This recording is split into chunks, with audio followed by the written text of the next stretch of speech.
तो चलिए दोस्तों, एक बार फिर स्वागत है आपका अपने YouTube चैनल यूवी रेज में, और मैं हूं आपके साथ युवराज सिंह यादव एक नई वीडियो के साथ।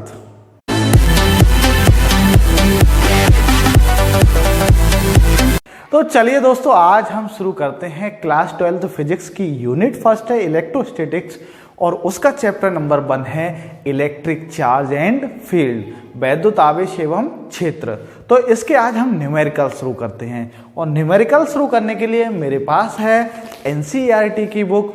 और एनसीईआरटी की बुक आपको पता है, चाहे वो कॉम्पिटिटिव एग्जाम्स हों या बोर्ड एग्जाम्स हो, दोनों के पॉइंट ऑफ व्यू से काफ़ी बेनिफिशियल है। तो इसका आज न्यूमेरिकल शुरू करते हैं। तो न्यूमेरिकल नंबर 1 है, आपकी स्क्रीन पर लिख कर आ रहा होगा कि वायु में एक दूसरे से 30 सेंटीमीटर दूरी पर रखे दो छोटे आवेशित गोलों पर क्रमशः 2 × 10⁻⁻7 coulomb charge and 3 × 10⁻⁻7 coulomb charge है, तो उनके बीच कितना बल है। अब देखो, हमें निकालना है फोर्स, और फोर्स का मान निकालना है तो हमें ये एकदम न्यूमेरिकल पढ़ने के बाद एकदम से दिमाग में ये आना चाहिए कि हम इसमें कौन सा फॉर्मूला लगा सकते हैं। और ये तभी संभव है, ये तभी पॉसिबल है जब आपने सारे कॉन्सेप्ट्स क्लियर किए हों और जितने भी डेरिवेशन हैं वो आपने अच्छे से तैयार किए हैं। तो सबसे पहले मैंने आपको बताया था कूलम्ब्स लॉ के बारे में। कूलम्ब्स लॉ क्या है कि दो बिंदु आवेशों के मध्य लगने वाला आकर्षण अथवा प्रतिकर्षण बल जो है वो उन दोनों बिंदु आवेशों के गुणनफल के कैसा होता है, डायरेक्टली प्रोपोर्शनल होता है, समानुपाती होता है, और उनके बीच की दूरी के वर्ग के व्युत्क्रमानुपाती होता है, इनवर्सली प्रोपोर्शनल होता है डिस्टेंस के स्क्वायर के। तो हमें ये पता है कि इसमें दे रखे हैं दोनों चार्ज की वैल्यू और उनकी डिस्टेंस दे रखी है बीच की। तो हमें क्या निकाल लेंगे, इससे हम जो है फोर्स का मान निकाल लेंगे। तो हम जो है करते क्या, मान लो पहले गोले पर चार्ज जो है वो कितना है, 2 × 10⁻⁻7 कूलम, और दूसरे गोले पर कितना है, 3 × 10⁻⁻7 कूलम चार्ज, और उनके बीच की डिस्टेंस दे रखी है कितनी, 30 सेंटीमीटर। और सेंटीमीटर को हम किस में चेंज कर लेंगे, मीटर में। MKS सिस्टम में सारा काम करेंगे हम। तो इसे क्या कर दें, 100 से डिवाइड कर दें तो ये मीटर में वैल्यू हो जाएगी, और ये हो जाएगी 0.3 मीटर। तो देखो, इसमें फॉर्मूला क्या लगाएंगे, वही कूलम्ब्स लॉ से 1/4πε0 Q1 × Q2/r²। और देखो, इसमें देखो हमारे पास किसकी वैल्यू है, Q1 की वैल्यू है, Q2 की वैल्यू और R की वैल्यू है, और हमारे पास 1/4πε0 की वैल्यू जो है वो होती है 9 × 10⁹ न्यूटन मीटर स्क्वायर पर कूलम स्क्वायर। ये कैसी राशि है, कांस्टेंट है। और 1/4πε0 की वैल्यू कितनी बताई मैंने, 1/4πε0 बराबर 9 × 10⁹ न्यूटन मीटर स्क्वायर पर कूलम स्क्वायर। ये सारी वैल्यू जो है हम यहाँ पुट कर देंगे, और क्या है, फोर्स की वैल्यू निकाल लेंगे। सिंपल, 1/4πε0 इसकी वैल्यू है 9 × 10⁹ Q1 की वैल्यू है 2 × 10⁻⁻7 कूलम, और Q2 की वैल्यू जो है वो है 3 × 10⁻⁻7 कूलम। डिस्टेंस कितना है, 0.3 मीटर का स्क्वायर। तो आप ये कैलकुलेशन करेंगे तो ये आएगा 6 × 10⁻⁻3 न्यूटन। फोर्स की यूनिट क्या है भाई, न्यूटन। तो 6 × 10⁻⁻3 न्यूटन। अब ये जो फोर्स की वैल्यू आई है वो कैसे पता करेंगे कि ये आकर्षण का बल है या प्रतिकर्षण का बल है, यानी रिपल्सिव फोर्स है या अट्रैक्टिव फोर्स है। तो इसका सिंपल है, क्या, अगर दो चार्ज हैं और वो दोनों एक ही प्रकार के हैं, मान लो पॉजिटिव पॉजिटिव हैं या नेगेटिव नेगेटिव हैं, तो उन पर लगने वाले जो बल होगा वो कैसा होगा, प्रतिकर्षण का बल होगा, रिपल्सिव फोर्स होगा। और यदि क्या हो, माइनस प्लस या प्लस माइनस या ऐसी विपरीत प्रकार के चार्ज हों तो उन पर लगने वाला बल होगा वो होगा अट्रैक्टिव फोर्स। तो यहाँ पर हम चार्ज देखें तो Q1 और Q2 जो हैं वो कैसे चार्ज हैं, पॉजिटिव चार्ज हैं। अब जब पॉजिटिव चार्ज हैं तो कैसे हुए, समान हुए, तो इन पर जो लगने वाला बल होगा वो कैसा होगा, प्रतिकर्षण का बल होगा। तो ये बल कैसा होगा भाई, रिपल्सिव फोर्स होगा। कैसा होगा, रिपल्सिव फोर्स। तो चलिए दोस्तों नेक्स्ट न्यूमेरिकल की ओर बढ़ते हैं। अगला है कि 0.4 माइक्रो कूलाम चार्ज के किसी छोटे गोले पर किसी अन्य छोटे आवेशित गोले के कारण यानी चार्ज स्फीयर के कारण वायु में 0.2 न्यूटन बल लगता है। यदि दूसरे गोले पर 0.8 माइक्रो कूलाम चार्ज है तो इसमें दो प्रश्न हैं, दो बातें पूछी हैं। ए पॉइंट दोनों गोलों के बीच कितनी दूरी है, और बी पॉइंट जो है कि दूसरे गोले पर पहले गोले के कारण कितना बल लगता है। तो देखो क्या है कि पहले पर चार्ज कितना है 0.4 माइक्रो कूलाम और दूसरे पर कितना है 0.8 माइक्रो कूलाम। अब देखो ये हम माइक्रो कूलाम में वैल्यूज दे रखी हैं, तो इसे हम चेंज कर लेते हैं किस में, कूलाम में। तो ये हो जाएगा 0.4 इंटू 10⁻⁻6 कूलाम, और ये हो जाएगा 0.8 इंटू 10⁻⁻6 कूलाम। जब माइक्रो है तो आपको पता है कि माइक्रो को कूलाम मतलब चेंज करते हैं तो क्या करेंगे 10⁻⁻6 से गुणा कर देते हैं, या ये कहें कि 10⁻6 से क्या कर देंगे, डिवाइड कर देंगे। ठीक है, तो इसको और चेंज कर लेता हूँ, मैं सिंप्लीफिकेशन कर लेता हूँ जिससे आगे जो है कैलकुलेशन में आसानी हो। वो ये है कि इसको मैंने कर लिया 4 इंटू 10⁻⁻7 और 8 इंटू 10⁻⁻7। ये तो सबको समझ आता होगा ना 10⁻⁻ वाला खेल। तो और अगला क्या दे रखा है, और फोर्स की वैल्यू दे रखी है 0.2 न्यूटन। तो इसमें जो है वो आर की वैल्यू पूछी है, यानी दोनों की मतलब आवेशों के बीच की दूरी जो है वो कितनी है। तो आर हम निकाल लेंगे वही कूलम्स लॉ के अनुसार, फॉर्मूला एफ बराबर 1/4 pi epsilon naught Q1 Q2 upon r square. Values put कर देते हैं, मैंने आपको बताया 1/4 पाई एप्सिलॉन नॉट की वैल्यू होती है 9 इंटू 10⁹ न्यूटन मीटर स्क्वायर पर कूलम स्क्वायर, और ये कितना Q1 Q2 की वैल्यू लगा देते हैं 4 इंटू 10⁻⁻7 इंटू 8 इंटू 10⁻⁻7 किस आर स्क्वायर। एफ की वैल्यू कितनी है 0.2। अब देखो आर स्क्वायर है, ये इधर ले लेंगे तो ये हो गया 9। अब देखो आपको पता है कि पावर्स जो है वो मल्टीप्लाई में क्या होती हैं, सम होता है उनका, जुड़ जाती हैं, और डिवाइड में क्या होता है, घट जाती हैं। तो यहाँ पर हम सिंप्लीफिकेशन इनका कर लेते हैं घातों का। देखो 10 की पावर ये कितनी है 9 -7 तो ये कितनी हो गई 7 और 7 कितने हो गए 14 हो गए, 14 हो गई, ये 9 है, ये माइनस की है, ये प्लस की है, तो ये कितनी बचेंगी 9 इंटू 10⁻, ये 9 है तो ये -5, 4 इंटू 8 अपॉन 0.2। अब देखो 0.2 है, इसे मैं क्या कर सकता हूँ 0.2 को लिख सकता हूँ 2 इंटू 10⁻⁻1 के रूप में। देखो तो ये हो जाएगा 9 इंटू 10⁻⁻5 इंटू 4 इंटू 8, इससे मैं 0.2 को लिख सकता हूँ 2 इंटू 10⁻⁻1। अब देखो ये वैल्यू जो है वो किसकी वैल्यूज हैं, आर स्क्वायर की।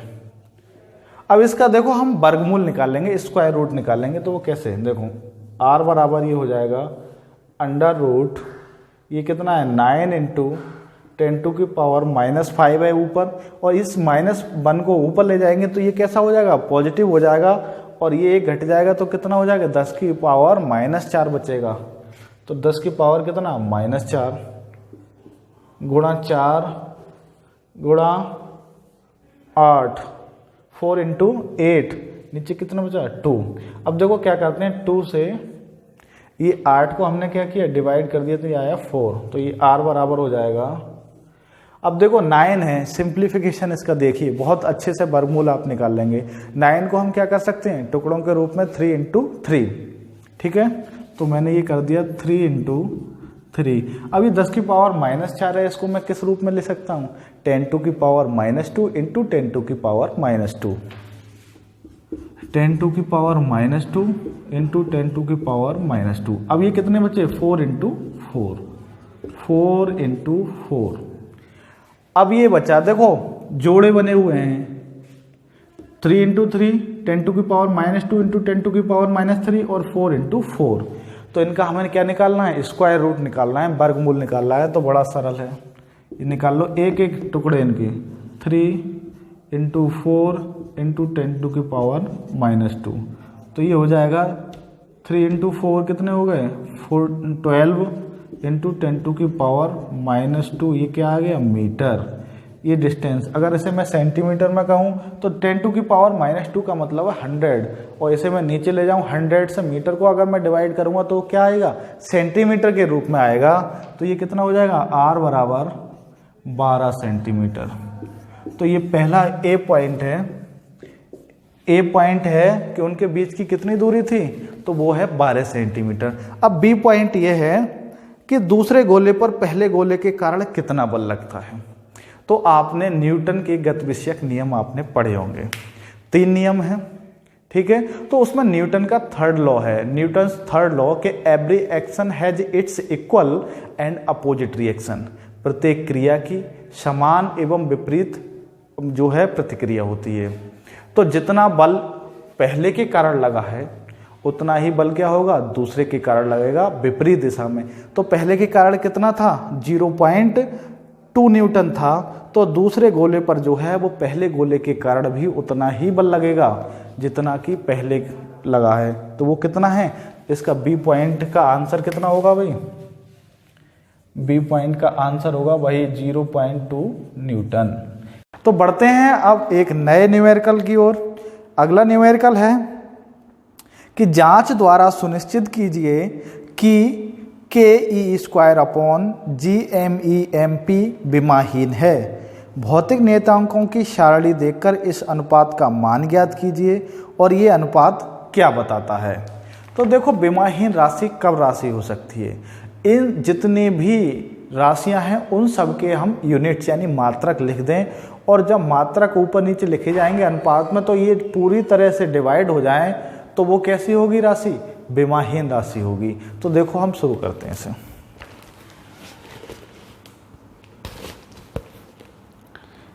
ये है ke²/GMEMP, ke²/GMEMP।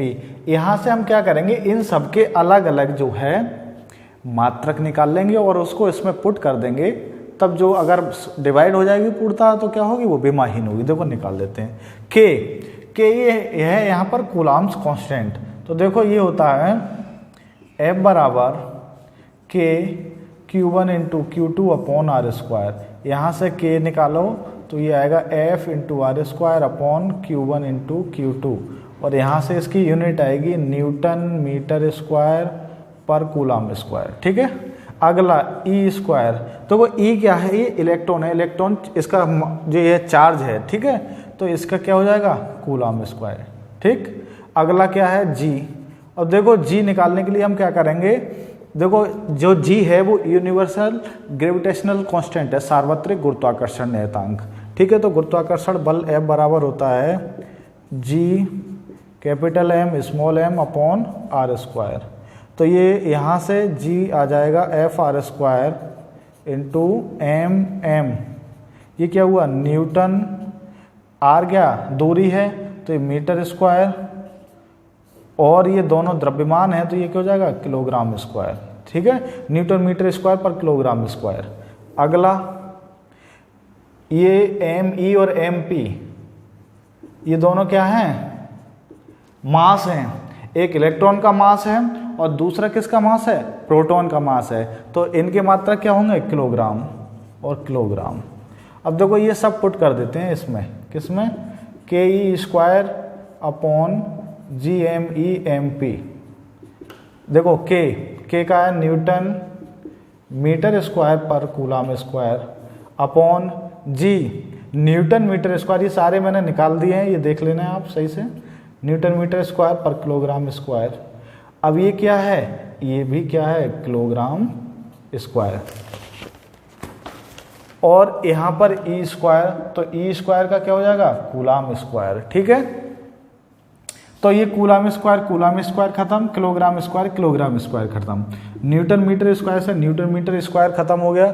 तो ये क्या बचा, कोई भी यूनिट नहीं बची। तो इस प्रकार हम क्या कह सकते हैं कि K E square upon G M E M P क्या है, एक विमाहीन राशि है। मतलब देखो अब इसका अगला भाग है कि भौतिक नियतांकों की सारणी देखकर इस अनुपात का मान ज्ञात कीजिए, यह अनुपात क्या बताता है। तो देखो हम करेंगे क्या कि ये जो अनुपात दे रखा है K E square upon G M E M P, इन सब की वैल्यूज इसमें पुट कर देंगे और इसका मान निकाल लेंगे। तो देखो के क्या है, कूलम्स कांस्टेंट है और कूलम कांस्टेंट की वैल्यू होती है 9 × 10⁹ न्यूटन मीटर स्क्वायर पर कूलम स्क्वायर। ये पीछे न्यूमेरिकल्स में आप लगा चुके हैं कई बार। देखो कैसे, वो वैल्यू आपने देखी होगी 1/4πε0 बराबर 9 × 10⁹ न्यूटन मीटर स्क्वायर पर कूलम स्क्वायर। तो ये जो वैल्यू है वही ही के की वैल्यू, के बराबर लिख देते हैं ना 1/4πε0, ठीक है। तो ई इलेक्ट्रॉन पर चार्ज होता है 1.6 × 10⁻⁻19 कूलम। जी ग्रेविटेशनल कांस्टेंट है, यूनिवर्सल ग्रेविटेशनल कांस्टेंट, इसका मान होता है 6.67 × 10⁻11 न्यूटन मीटर स्क्वायर पर किलोग्राम स्क्वायर। इनकी ये सारी यूनिट में अभी निकाल चुका हूँ, सारी यूनिट मात्रक हमने अभी निकाले हैं। अगला एम ई, ये जो है वो इलेक्ट्रॉन का मास है। एम ई क्या है, इलेक्ट्रॉन का मास, द्रव्यमान है इलेक्ट्रॉन का। तो इसका मान होता है 9.1 × 10⁻31 kg। और एम पी ये किसकी वैल्यू है, ये वैल्यू है प्रोटॉन के मास की। तो इसका मान होता है 1.67 × 10⁻27 kg। अब ये सारी वैल्यू जो हैं वो हम इसमें पुट कर देंगे K E square upon G M E M P में, और फिर क्या होगा, इस अनुपात का हम मान ज्ञात कर लेंगे। तो देखो K E square upon G M E M P, सारी वैल्यूज पुट कर लो। के की वैल्यू 9 × 10⁹, ई 1.67 × 6 लगा दो, जनरली 6 लगाते हैं, 10⁻⁻19 का होल स्क्वायर अपॉन जी की वैल्यू 6.67 × 10⁻11, ठीक है। एम ई इलेक्ट्रॉन का मास जो है वो है 9.1 × 10⁻11, और किसका, प्रोटॉन का मास वो 1.67 × 10⁻27। आप इनकी कैलकुलेशन करेंगे तो ये आएगा K E square upon G M E M P बराबर 2.27 × 10⁻39, ठीक है। यह जो अनुपात है वो एक प्रोटॉन और इलेक्ट्रॉन के बीच लगने वाले वैद्युत बल यानी इलेक्ट्रिक फोर्स और गुरुत्वाकर्षण बल यानी ग्रेविटेशनल फोर्स के बीच का अनुपात है। और ये दोनों इलेक्ट्रॉन और प्रोटॉन जो हैं वो कैसी दूरी पर स्थित हैं, समान दूरी पर स्थित हैं। तो चलिए बढ़ते हैं हम अगले न्यूमेरिकल की ओर। नेक्स्ट न्यूमेरिकल है कि दो बिंदु आवेश QA बराबर 3 माइक्रोकूलम तथा QB बराबर -3 माइक्रोकूलम निर्वात में एक दूसरे से 20 सेंटीमीटर दूरी पर स्थित हैं। तो हमें 2 पॉइंट रेज करने हैं। पहला यह है कि दोनों आवेशों को मिलाने वाली रेखा AB के मध्य बिंदु O पर विद्युत क्षेत्र कितना है। मिडिल पॉइंट पर हमें क्या ज्ञात करना है, इलेक्ट्रिक फील्ड की वैल्यू ज्ञात करनी है। दूसरा पॉइंट है कि यदि 1.5 × 10⁻⁻9 कूलम परिमाण का कोई ऋणात्मक परीक्षण आवेश इस बिंदु पर रखा जाए तो यह परीक्षण आवेश कितने बल का अनुभव करेगा। तो ये नेगेटिव चार्ज है, उसके कारण हमें जो है वो बल का मान ज्ञात करना है। तो हम पहले बात करते हैं ए पॉइंट की। ए पॉइंट की बात करते हैं हम। तो देखो एक कोई रेखा है AB, ए पॉइंट पर QA चार्ज प्रेजेंट है और QB प्रेजेंट है B पॉइंट पर। इसका मान लो मिडिल पॉइंट है O और इनके बीच की दूरी A और B पॉइंट के बीच की दूरी कितनी है, 20 सेंटीमीटर। 20 सेंटीमीटर है, इसका मतलब कितना है, 0.2 मीटर। तो इनके मिडिल पॉइंट से ये दूरी कितनी बचेंगी, 0.1 मीटर। और ये भी कितनी हो जाएगी 0.1 मीटर। अब देखो QA का मान दे रखा है 3 माइक्रोकूलम और QB का मान दे रखा है -3 माइक्रोकूलम। और आपको पता है कि विद्युत क्षेत्र की डायरेक्शन जो होती है वो होती है पॉजिटिव चार्ज से नेगेटिव चार्ज की ओर। तो ये डायरेक्शन किधर होगी, A पॉइंट से B पॉइंट की ओर होगी। ठीक है, तो दोनों के ही कारण जो होगी मिडिल पॉइंट पर जो विद्युत क्षेत्र होगा उनकी डायरेक्शन जो है वो A से B की ओर होगी, A पॉइंट से B पॉइंट की ओर। तो देखो QA बराबर है 3 माइक्रोकूलम। इसका मतलब ये हुआ, ऐसे माइक्रोकूलम को हम कूलम में चेंज कर लेते हैं, 3 × 10⁻⁻6 कूलम। QB ये कितना दे रखा है -3 माइक्रोकूलम, तो ये हो जाएगा -3 × 10⁻⁻6 कूलम।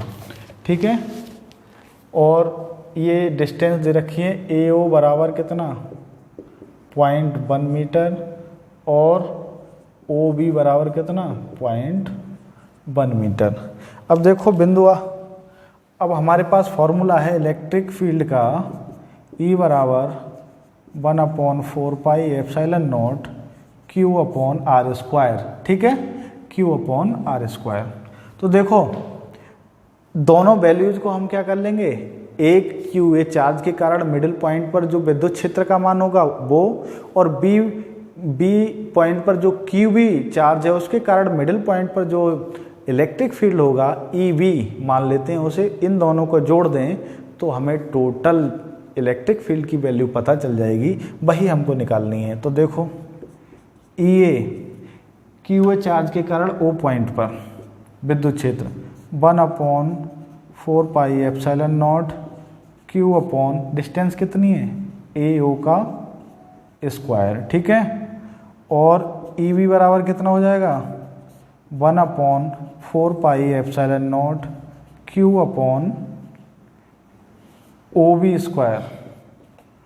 और टोटल E कितनी होगी, इन दोनों के योग के बराबर, इनका अगर हम सम कर दें तो total electric field middle point पर निकल आएगा, E बराबर EA प्लस EB।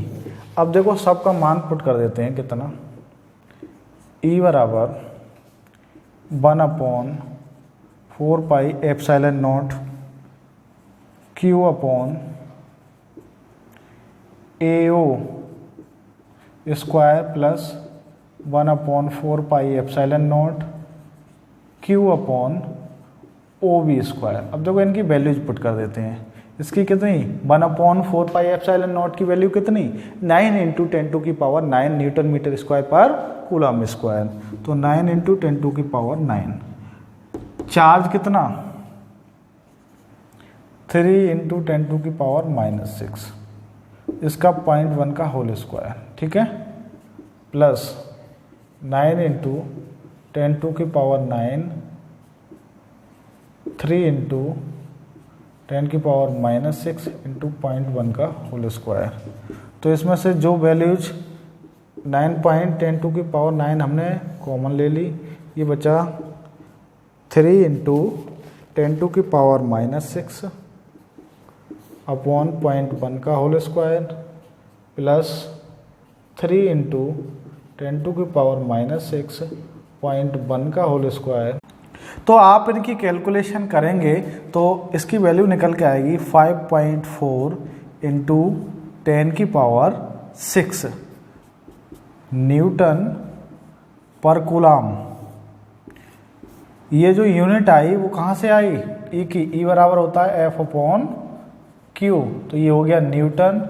ये इसके चार्ज का कितना होता है यूनिट, कूलम, तो न्यूटन पर कूलम। तो ई की वैल्यू आई ई 5.4 × 10⁻6। तो ये जो है मिडिल पॉइंट पर दोनों चार्ज के कारण इलेक्ट्रिक फील्ड का मान है। तो बी पॉइंट है, यदि 1.5 × 10⁻⁻9 कूलम परिमाण का कोई ऋणात्मक परीक्षण आवेश यानी नेगेटिव टेस्ट चार्ज इस बिंदु पर रखा जाए तो ये परीक्षण आवेश कितने बल का अनुभव करेगा। तो हमें ज्ञात क्या करना है, चार्ज की वैल्यू ज्ञात करनी है। तो आपको पता है फॉर्मूला E बराबर होता है F अपॉन Q, और E की वैल्यू अभी हमने निकाली है 5.4 इंटू 10⁶ न्यूटन पर कूलाम, और Q की वैल्यू दे रखी है 1.5 इंटू कितना 10⁻⁹। तो ये वैल्यू पुट कर देंगे तो F का मान निकल आएगा। तो F बराबर क्या हो जाएगा यहाँ से Q इंटू ई, F बराबर Q इंटू ई। Q की वैल्यू पुट कर देते हैं 1.5 इंटू 10⁻⁹। E की वैल्यू पुट कर दो 5.4 इंटू 10⁻⁶।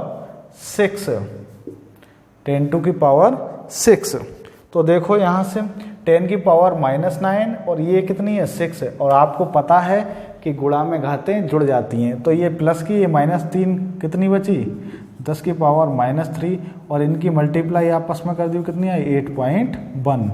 तो F का मान कितना आया 8.1 इंटू 10⁻⁻3। यूनिट क्या होगी इसकी न्यूटन, ठीक है, और इसकी डायरेक्शन होगी O से A की। तो चलिए शुरू करते हैं हम नेक्स्ट न्यूमेरिकल। अगला है कि 4 इंटू 10⁻⁹ कूलाम मीटर द्विध्रुव आघूर्ण का कोई वैद्युत द्विध्रुव 5 इंटू 10⁴ न्यूटन पर कूलाम परिमाण के किसी एक समान विद्युत क्षेत्र की दिशा से 30 डिग्री पर संरेखित है। द्विध्रुव पर कार्यरत बल आघूर्ण का परिमाण परिकलित कीजिए। तो देखो हमें इसमें क्या ज्ञात करना है, इसमें हमें ज्ञात करना है विद्युत द्विध्रुव का आघूर्ण टाउ। तो मैंने आपको विद्युत द्विध्रुव और विद्युत द्विध्रुव के आघूर्ण के बारे में बताया था। तो देखो कोई एक सिस्टम होता है जिसमें कोई एक आवेश और उस आवेश के बीच की जो दो आवेश हैं, मान लो दो आवेश हैं और उनके बीच की कोई दूरी है 2L, तो कोई एक आवेश और उन आवेशों के बीच की दूरी को हम क्या कहते हैं विद्युत द्विध्रुव कहते हैं Q इंटू 2L। तो यहाँ से यूनिट क्या आई इसकी, ये यूनिट आई कूलाम मीटर। और वैद्युत द्विध्रुव का आघूर्ण क्या होता है टाउ बराबर होता है PE sin थीटा। तो थीटा क्या है कि इनके बीच बनने वाला कोण संरेखित कितना बताया इसमें 30 डिग्री। तो ये हम फॉर्मूला लगा देंगे और आंसर पा लेंगे। बड़ा सिंपल है, लेकिन सिंपल तभी है कोई भी चीज़ जब आपको ठक से एकदम आपने न्यूमेरिकल पढ़ा और आपको फॉर्मूला याद आ गया, तो इससे बहुत सरल हो जाता है, आसानी हो जाती है, ठीक है। तो ये दे रखा है इसमें 4 इंटू 10⁻⁹ कूलाम मीटर। तो ये तो हो गया क्या P विद्युत द्विध्रुव, और क्या दे रखा है इसमें E की वैल्यू दे रखी है इलेक्ट्रिक फील्ड की 5 इंटू 10⁴ न्यूटन पर कूलाम। थीटा की वैल्यू दे रखी है 30 डिग्री। तो हमें क्या ज्ञात करना है टाउ का मान ज्ञात करना है। तो टाउ बराबर होता है PE sin थीटा। P की वैल्यू पुट कर दें 4 इंटू 10⁻⁹। E की वैल्यू पुट कर देते हैं 5 इंटू 10⁴ sin थीटा यानी sin 30। अब 4 इंटू 5 10⁻⁹, और ये कितने हैं प्लस के 4, तो ये कितना बचा -5। sin थीटा की वैल्यू 1/2। तो ये कितने हो गए 5 चौक 20, 5 चौक 20। तो 20 को 2 से काट दो तो कितने बचे 10, ठीक है। 10 इंटू 10⁻⁻5। अब इसको भी हम क्या कर देंगे 10 है, इसकी पावर क्या होगी 1 की पावर 1, ठीक, 10 की पावर 1 गुणा 10 की पावर 1 लिख सकते हैं इसे। अब 10 की पावर 1 पॉजिटिव है और ये नेगेटिव, तो ये क्या होगा ये बचेगा 1 गुणा 10 के ऊपर -4, और 1 को हम लिखते नहीं है तो क्या हुआ 10⁻⁻4। तो ये वैल्यू आई टाउ की 10⁻⁻4। इसकी यूनिट होती है न्यूटन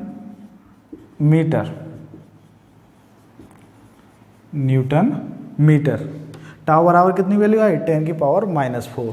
तो आज के लिए इतना ही इस वीडियो में, और अब मिलते हैं न्यूमेरिकल के सेकंड पार्ट के साथ नई वीडियो में। तब तक के लिए जय हिंद।